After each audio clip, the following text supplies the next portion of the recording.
So this is a snapshot of the sky the moment that you took your first breath.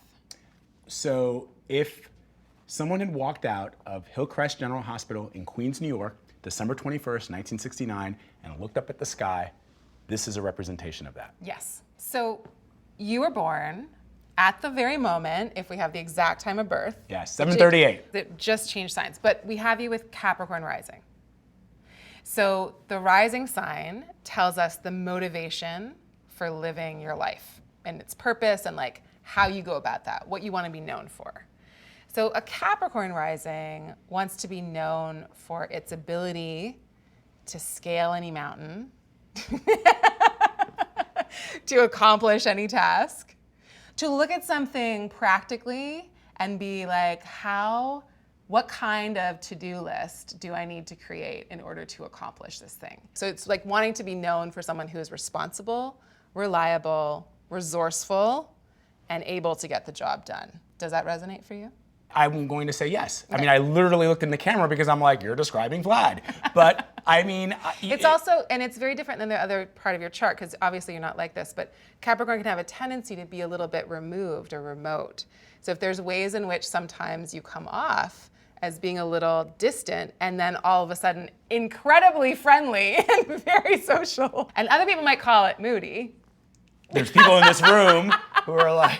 But maybe you just need some space because you're sorting things out and you're planning them and you need to get down to business. It's serious. Look, if I had to look inwardly to myself and to knowing who I am as best as I know myself, I would say what you just described is me accurately in that one aspect. In that one aspect. It's not your whole thing. No. The other thing that was rising up over the horizon the moment you took your first breath was Mercury.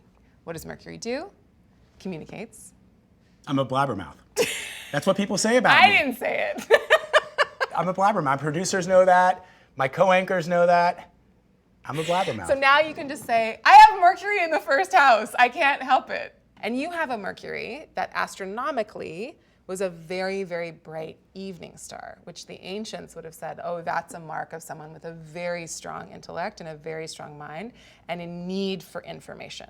I would have said to your parents when you were born, look, this little one's gonna need a lot of books and periodicals and magazines and comics, and like, I want this little one to have as much info as they need because they're gonna be insatiable.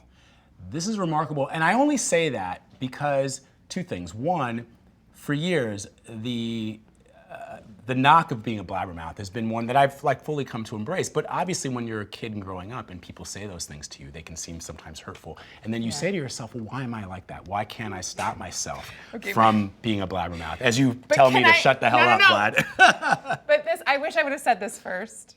But you have the asteroid Ascalaphus conjunct your Mercury.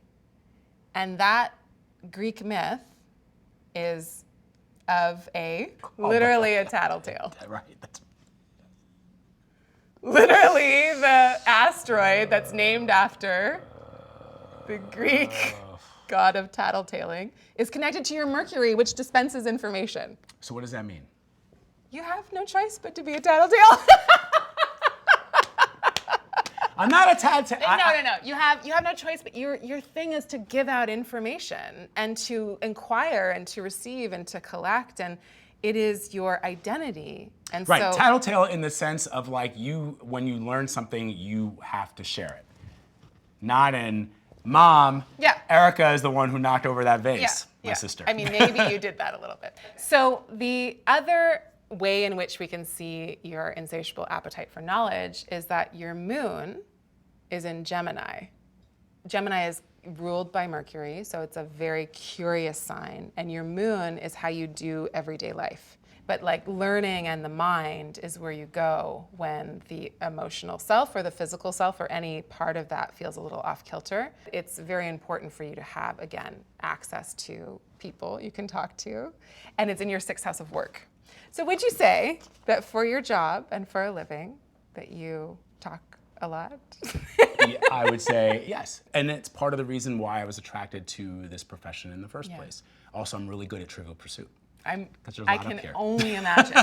And then you've got the sun in Sagittarius, which is ever thirsty for the next quest and the next adventure and the next travel and the next like philosophy that it can learn about and the next like launch into space about some interesting topic. You have Sun conjunct Venus, which demands that you're very likable. Even when I'm not? Even when you're not.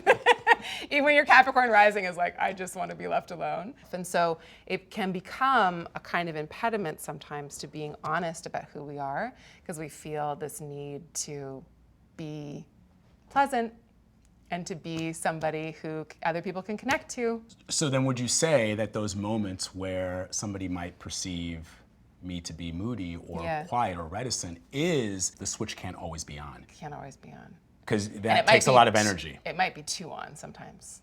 It might be hard to balance that because you want to This get is to too what freaky. This is way too freaky. Because on one hand, everything that you're saying to me, it sounds like you're describing me. Right.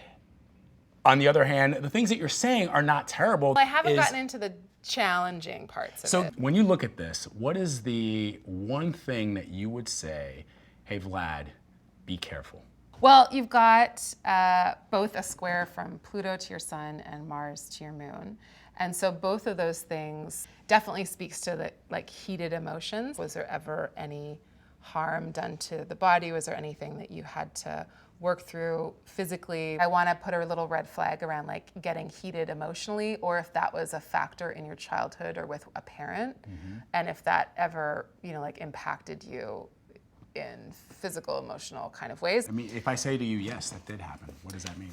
It means that it's part of your life experience, and then I want to know what meaning you've made of it and what it's helped you to understand and how it has shaped you as a human being and maybe what it's taught you about the opposite, which would be kindness and compassion and safety. This reading, a lot of it is illuminating because you are, at least the way you're verbalizing it is a way that I've never actually verbalized it myself. I know some of the things that you're describing because they're in here and they're in here, but I'm hearing them from somebody for the first time, I don't know right? you. Yeah. And you don't know me. Yeah. But then how do I take what you're describing to affect change in my life? I think when we experience things in ways that maybe when we're children and we feel alone in it, and then it's laying there on the page and you can see it and a stranger can see it, then you're like, then I think part of the healing process is to feel like validated,